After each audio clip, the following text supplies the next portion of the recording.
अलग अलग YouTube channels और वेबसाइट्स के थ्रू आपने ये तो जान लिया होगा कि 17 अक्टूबर को एनटीए की वेबसाइट पर जेई मेन 2025 के एग्जाम पैटर्न के ऊपर एक ऑफिशियल अपडेट आया है, जिसके अकॉर्डिंग सेक्शन बी में जो 10 क्वेश्चंस होते थे न्यूमेरिकल वैल्यू वाले, जिसमें से आपको 5 ही करने होते थे, 5 आप छोड़ सकते थे, वो वाली चीज हट गई है। अब 5 क्वेश्चन ही दिखेंगे आपको सेक्शन बी में और 5 के 5 आपको करने होंगे। तो इस सेशन में हम बच्चों बात करने वाले हैं कि क्या इस चेंज से जेई मेन 2025 का जो एग्जाम है वो और ज्यादा टफ हो जाएगा और आपकी प्रिपरेशन पर इसका क्या फर्क पड़ेगा, आपकी क्या स्ट्रैटेजी होनी चाहिए if you are preparing for JEE Main 2025 और जेई मेन 2026।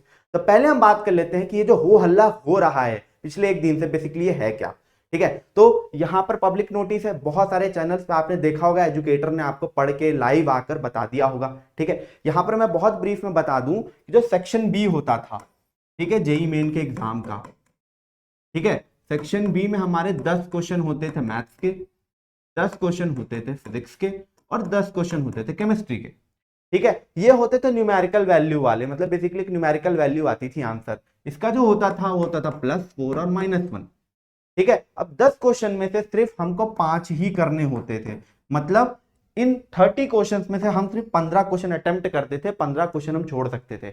पर ये जो चेंजेस थे ये कोविड के बाद लाए गए थे। 2020 वाले जेईई मेन के एग्जाम में यही पैटर्न था कि 15 क्वेश्चन ही आपको सेक्शन बी में दिखाई पड़ते थे।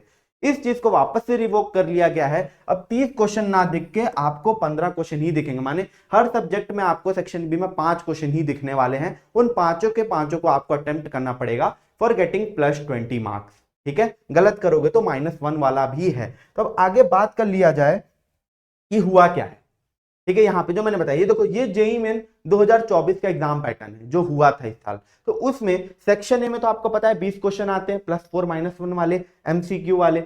जो सेक्शन बी होता था बच्चों, देखो यहाँ पे क्या, करेक्ट +4, इनकरेक्ट -1 होता था, न्यूमेरिकल वैल्यू टाइप के क्वेश्चन होते थे। देखो नंबर ऑफ क्वेश्चन आते थे 10 10 10, मतलब टोटल 30 क्वेश्चन आते थे, 10 सब्जेक्ट ईच के, जिसमें से आपको 5 5 5 करने होते थे।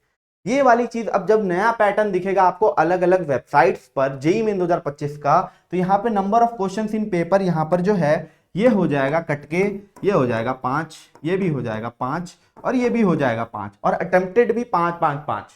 तो ये पैटर्न में बस माइनर सा चेंज आया है। कुछ लोगों के लिए चेंज बहुत बड़ा होगा, कुछ लोगों के लिए चेंज बहुत माइनर होगा। अब माइनर किन के लिए होने वाला है और बहुत बड़ा किन के लिए होने वाला है उसकी बात कर लेते हैं। देखो, अब पिटारे में है आपके लिए एक ऑफर।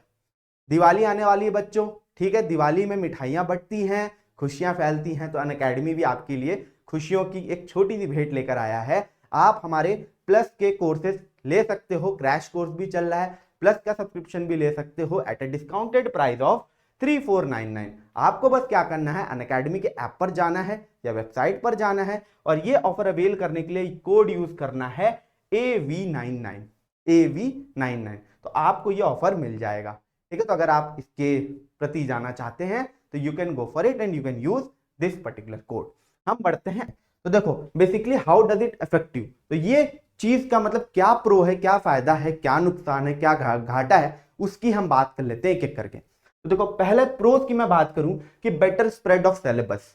आपको पता है, आपने बहुत सारे चैनल्स पे देखा होगा, हमारे चैनल पे भी देखा होगा कि हाई वेटेज चैप्टर्स की बात करते हैं कि जेईई मेन में इस चैप्टर से ज्यादा नंबर ऑफ क्वेश्चन आते हैं। अब देखो, अब सेक्शन बी में अगर 5 क्वेश्चन ही आने हैं तो आई विल से कि एनटीए और जेईई मेन पेपर इस हिसाब से सेट करेगा कि सेक्शन ए में जो क्वेश्चंस आ चुके हैं जिस टॉपिक से, उसको सेक्शन बी में वो रिपीट नहीं करेगा। तो इससे होगा क्या कि सिलेबस ज्यादा कवर होगा, मतलब maximum number of the topics physics, mathematics and chemistry के आपके कवर अप हो जाएंगे। ऐसा कोई टॉपिक नहीं बचेगा जिससे क्वेश्चन ना आए, या फिर एक मतलब बेसिकली एक क्वेश्चन तो आ ही जाना है। ठीक है, न्यूमेरिकल वैल्यू में कहीं ना कहीं आ जाना है, तो बेटर कवरेज ऑफ सिलेबस होगा। ठीक है, अब पहला घाटा क्या है, पहला घाटा यह है, पहला कौन सी है कि एब्रप्ट चेंज से, जैसे कि एग्जाम बस 2 महीने बाकी, कुछ बच्चे अभी पढ़ना शुरू किए होंगे, जस्ट अभी हफ्ते भर पहले, 10 दिन पहले, महीना भर पहले पढ़ना शुरू किए होंगे।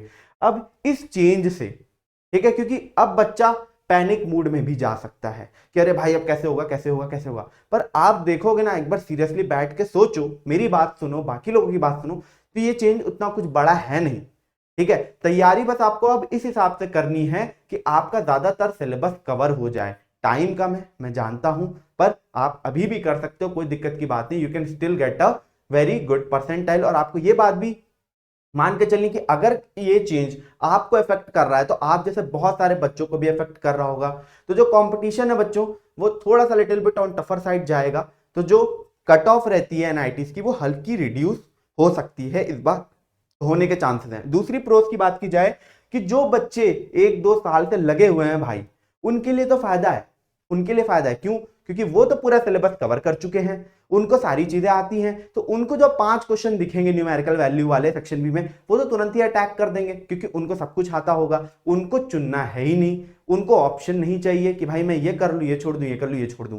ठीक है, वो सारे कर ले जाएंगे। तो उन बच्चों के लिए एडवांटेज है जो कि 2 साल से 1 साल से मेहनत कर रहे हैं। ठीक है, जो टॉप रैंकर्स हमारे होने वाले हैं उनके लिए ये फायदेमंद चीज है। नेक्स्ट प्रो है कि back to pre COVID scheme.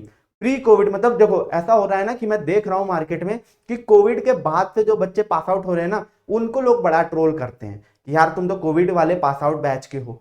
But अगर आप जेईई मेन का पेपर उठा के देखो तो लेवल यार सेम ही चल रहा है, थोड़ा अप डाउन होता है पर लेवल लगभग सेम चल रहा है। तो ये जो ट्रोलिंग हो रही है गलत हो रही है। अब back to pre COVID scheme चला जाएगा, मतलब 2019, 17, 18 के पेपर को लोग कहते हैं कि बहुत अच्छे लेवल का पेपर आता था। तो अब कोई मतलब बेसिकली बोलने की गुंजाइश ही नहीं बची। आप भी बोलोगे कि जिस पैटर्न में आप लोग एग्जाम दिए थे 5-6 साल पहले, उसी पैटर्न में हम भी एग्जाम देने जा रहे हैं। तो basically we all are on the same level. COVID वाली चीज अब खत्म हो चुकी है। कौन क्या हो सकता है दूसरा कि लास्ट वक्त में, लास्ट के 1-2 महीने में जो बच्चे रगड़ के हाई परसेंटाइल लेकर आते हैं, 96, 97, 98, 99 के भी ऊपर लेकर आ जाते हैं 2-3 महीने पढ़ के, उनका जो रेशियो है वो कम होने वाला है।